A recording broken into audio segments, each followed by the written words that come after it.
स्वच्छ भारत का इरादा इरादा कर लिया हमने देश से अपने ये वादा।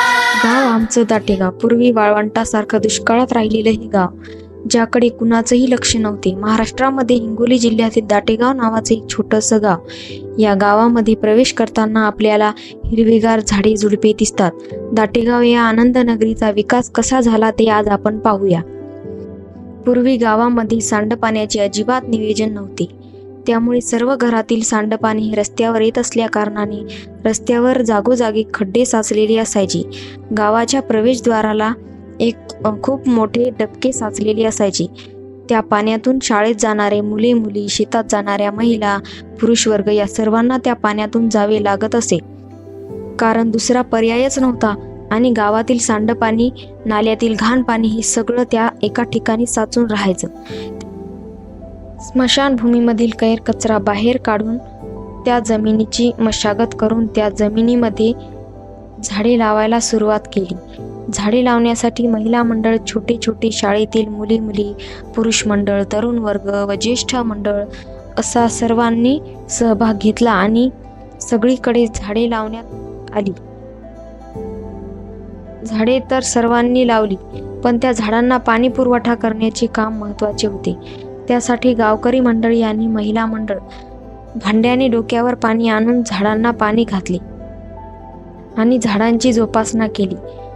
गावात मुख्य रस्ते, स्मशानभूमी, शाळा, अंगणवाडी, पडीत रिकामी जागा, ग्रामपंचायत, परिसर, गावठाण इत्यादी ठिकाणी ग्रामस्थांकडून लोकवर्गणी करून 18,995 वृक्षांची लागवड करून जोपासना केली व या वृक्षांची देखरेख करण्याकरिता एकूण 18 कुटुंबांना रोजगार निर्मिती गावातच उपलब्ध करून दिली. आज रोजी प्रत्येक वर्षी रिकामी पडीत जागा, शेतीचे बांध इत्यादी ठिकाणी वेगवेगळ्या फळांची झाडे शेतकऱ्यांना लावण्यासाठी ग्रामपंचायतमध्ये जिल्हा परिषद शाळा विद्यार्थी मार्फत नर्सरी तयार करण्यात आलेली आहे व ग्रामपंचायतला एक आर्थिक मदत म्हणून 19 लाख रुपये लोक वर्गणी केली. त्या वर्गणीतून गावात दिवाबत्ती, पाणी पुरवठा, रंगरंगोटी, वृक्ष लागवड, अंगणवाडी, शाळा परिसर, स्वच्छता, स्मशानभूमी, नूतनीकरण इत्यादी प्रकारचे कार्य करण्यात आले. तसेच ग्रामस्थांना कर भरणेबाबत ग्रामपंचायतने QR कोड उपलब्ध करून दिले. आज सर्व ग्रामस्थ कर भरणा QR कोडनेच करतात. 50 वर्षापासून ग्रामपंचायत निवडणुकीमध्ये भांडण होणार या अभियानामुळे यावर्षी बिनविरोध सरपंच निवडणूक झाली.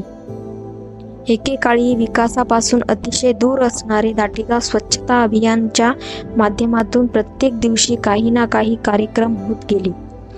या कार्यक्रमामध्ये भरपूर प्रमाणामध्ये ग्रामस्थ, महिला मंडळ उपस्थित असायचे. सार्वजनिक कार्यक्रम जसे की रांगोळी स्पर्धा, सांस्कृतिक कार्यक्रम इत्यादी होत असतात. त्या कार्यक्रमांची प्रसिद्धी व गावातील हालचालींची दाखल स्थानिक पेपरमध्ये येत होती.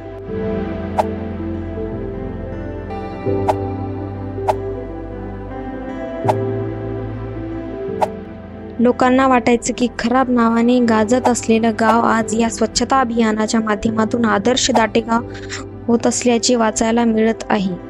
हे पाहून गावकऱ्यांमध्ये अजून उत्साह वाढत गेला.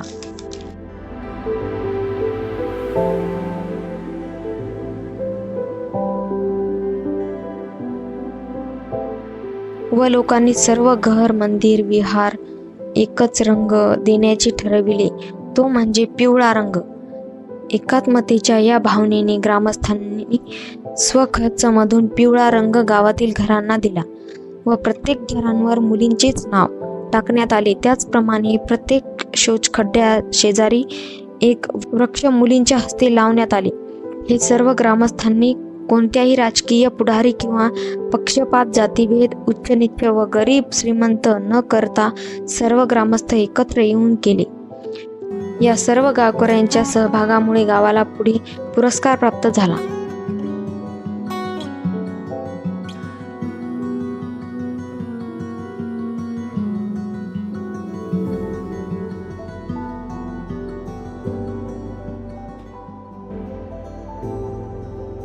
हे सर्व चालू असतानाच पुढील प्रमाणे गावातील काही मुख्य कामे नियमित चालू असतात.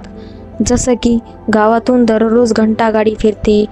त्या घंटागाडीमध्ये ओला कचरा व सुका कचरा हा वेगवेगळ्या ठिकाणी जमा करून त्याची योग्य ती विल्हेवाट लावण्यात आली व गावामध्ये काही ठिकाणी एकूण 16 CCTV कॅमेरे लावण्यात आलेले आहेत.